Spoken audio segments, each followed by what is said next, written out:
Okay, welcome back to the next session of ethical hacking class. In the last class, we have discussed about the weaknesses and flaws. Today, we will discuss operating system attack. We have already discussed what are the other attacks generally takes place in a organization. Example: firewall attack, software attack, data attack, metasploit attack. The least common expected attack, or on the other side, the popular attacks. In this class, we will discuss about operating system attack. What is this? What is an operating system? First of all, what is operating system? If I ask you, it acts as an intermediary between a software and a hardware. For example, if you have no operating system, your hardware can't give you any signal, neither your Microsoft Office like software, word processing software, your Chrome software, your video software, that also can't open. To communicate or to make a layer or the wave of communication between your hardware which is inserted in your motherboard or other things within your cabinet and the softwares which you have installed in your CPU. Actually, it is not CPU, it is on a hard disk. There both communication will go two side. So the operating system is very much required. When you install a operating system, now your hardware can give you a signal. How it gives a signal? You get a memory, you get a proper application memory for your working apps, or you can say you can provide a proper system infrastructure policy, system maintenance tools which are linked with hardware. Or on the other side, you can say you have VLC media software, you have Google Chrome, you have Mozilla, which most of the people, at least everybody has computer nowadays. If they are not tech savvy, at least somebody is using Google Chrome. Everybody is using. Computer games is also a games app, game based apps or game based software also you can say. Third, system security tools or antivirus, Kaspersky, Quick Heal, these are also software. So these softwares can work only when you have operating system. If you have no operating system, no software can work, no game you can play, no cinema you can see, no browser you can open. There are so many things. Your C programming software, your web development software, XAMPP server software, or VS Code, or any software you are using that needs a operating system. Now operating system is again divided into two parts: system software and application software. System software which helps to run a system, for example Windows, Linux, Unix, Ubuntu, Debian, CentOS. These are all system software, because system software controls the application software, which system software is installed in a C drive system 32. Go to C drive program file system 32 folder. There you will find the operating system is installed. For Windows, if you delete the file, suppose if you are a good hacker, you can delete the file, then what is the problem? The user can't boot the system. It will show that boot sector file is missing, and your Windows Windows can't boot. If Windows can't boot, your computer will not open. If computer will not open, you can't open any software, LinkedIn, Google Chrome, nothing. So these are the part of hardware and software professionals actually. Now the thing is, what is application software? Each application varies from user to user. For my case, I use spreadsheet software or Microsoft Office, let's say Excel, PowerPoint, what can I say, Microsoft Visio for software engineering labs, this thing. Now for your case, you may be using VS Code, Dreamweaver, multimedia software, Adobe Flash, Acrobat Reader. Some XYZ person, he may not use any software, only Google Chrome.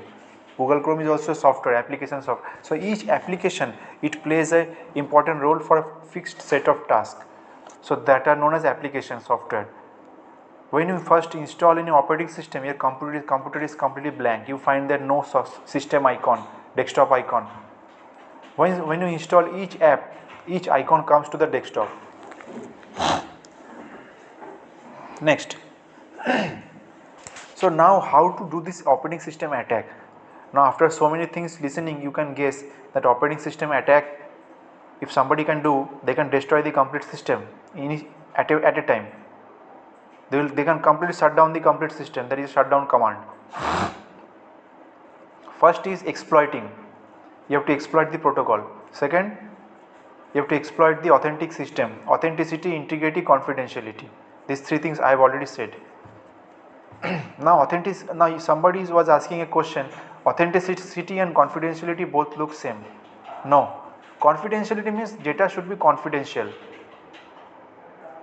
Data should be confidential between the sender and receiver. Like we say, confidential meeting, only relevant people can come. Now what is authenticity then? Authenticity means the authentic person using multi-factor authentication, OTP, using some kind of validation, retina scan, face scan.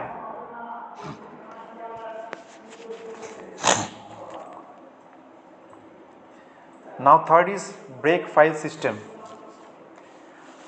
Every file has some security system, new technology, NTFS, FAT file system, boot sector file system. These are the part of different file system which varies from different OS.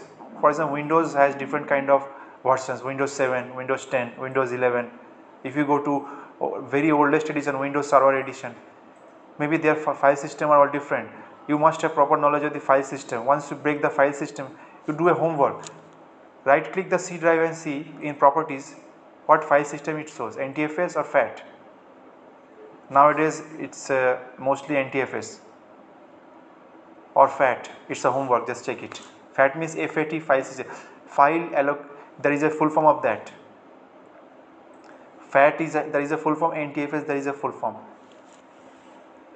Now we are not discussing in details about that because that are not relevance with no such relevance with cyber security or ethical hacking. 4 is cracking passwords. This has good relevance with your ethical hacking. You must have good cracking password technology. Nowadays password crackers are available, softwares are available, dictionary attacks. So brute force attack and dictionary attack plays a very havoc role in cyber security. Brute force attack means using all kinds of tools, all kind of possible combination of password. Dictionary attack means using only particular set of things which are available in the stock. So you can say brute force is much higher level than dictionary attack. Brute force means all combination, all. And brute force, to do that you must have proper software, genuine software that are of course it is not available to everyone, otherwise everybody can crack everybody's password. Then encryption mechanism. Now the important part. This is the last class of this module, I think.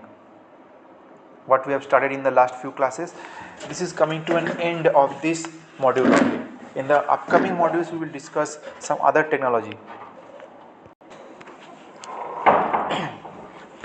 What is HTTP and SMTP? Hypertext Transfer Protocol, Simple Mail Transfer Protocol.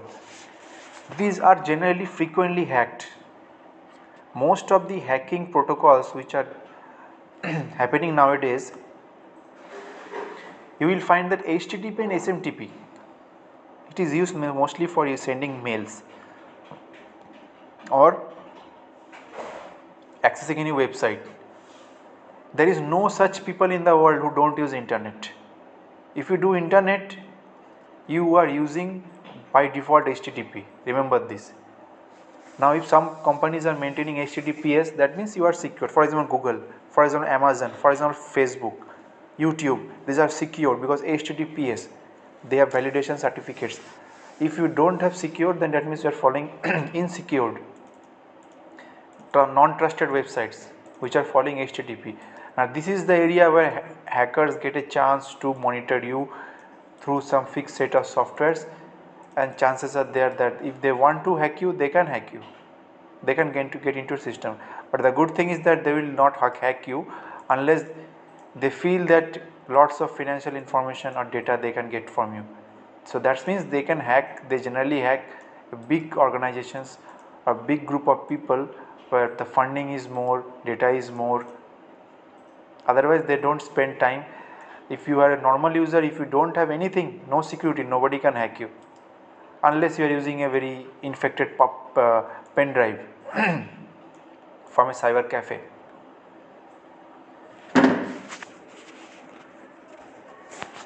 Next, malicious software. It is known as malware, or somebody say malware. It is known as malicious applications software. It is also software, but it is used for malicious purposes, bad purposes. It has different kind of meaning. Malware is the superset, and the subsets are known as viruses, worms, trojan, stealth, rootkit, toolkit, spyware. These are nothing but each are fixed set of malware. Each has different work. For example, virus, it replicates its copy. It replicates, duplicates. Wherever you insert a virus, what virus do? Virus is just make more number of copies of itself.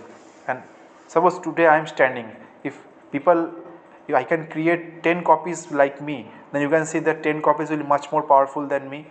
That is the thing. So viruses are nothing, a kind of code, a programming code which can very fast copy itself, and that is used for bad work. For example, to destroy the system, to jam the server, to slow down any system. Not all viruses are harmful, but some viruses. Worms are also a kind of virus. Worms have, you can say worms don't have source file, but they can execute in a very fast way. Worms are the hidden kind of viruses which don't directly attack, but indirectly they are monitoring everything. So you can say that viruses or worms, what is the difference? Both are executable. Yes, virus need the source file, but worms don't need the source file. That is the thing. For example, if I create my 10 copies, if you kill me, then the 10 copies also die. That is actually virus. So for virus, I have to be alive to create my 10 copies. But for worms, I create 10 copies, but I don't need to be alive. My 10 copies will work independently. That is the, so you can say that worms are much more powerful, right? Yes, that's the thing. Next, trojan. Trojan are the hidden horses, hidden virus. It comes with some suspicious activity. Suppose you are using some software, genuine. Trojan can come into a system using that software hiddenly, backdoor, which you are not aware, which you are unaware actually. And Trojan can, that means you are opening the door, but you don't know that out of those 10 people, one is a thief. That thief is the Trojan. So once Trojan enter into a system, it will again monitor. So Trojan and spyware have something in common. Spyware is also looks like a genuine software. No, there is a difference. Spyware actually is a kind of software which looks genuine, but actually it is not genuine. It is actually doing spying activities. Spy means detective, and they will monitor you, the everything, so that the hackers will get control of your system. And Trojan means it comes with some genuine software, or it comes with a pack of softwares, but it is hidden. That hidden part is the Trojan, and that hidden thing will work when nobody will be aware. When everybody will sleep, that time the hidden thing will attack. The Trojan words came from there is a war which took place in history in you can say Spain actually. In Spain there was Troy, statue of Troy. The statue of Troy, everybody was thinking it's a great thing, but in that Troy there was an enemy was hiding. Nobody aware of that enemy. Suddenly, when everybody was sleeping, that enemy came out of that statue, Troy statue, and he created such thing that everybody was killed. That one enemy killed the entire city. That is what Trojan do. Suddenly, we will not realize that this is a Trojan, but when the real times comes, it will attack. At the end is spam. Spam is the most common kind of hacking or malware attack, you can say. We have spam mail, junk mail is creating havoc on a system and storage space. How? You have won jackpot, you have won money. Click this to book a ticket, free ticket. So many things which are easy money, somehow linked to money, easy rummy, easy jackpot. That means knowingly or unknowingly you are going to be in the trap of spammers. That's why they are known as spammers. Big corporates make a spam directory. Why? Once that spam directory is installed, no spammers can send them spam email. But people like us, we should be aware of which email we are clicking, because once you click that link, chances are there attackers can control over your system. So it's better don't click that system suspicious links unless you trust that website or trust those links. Thank you.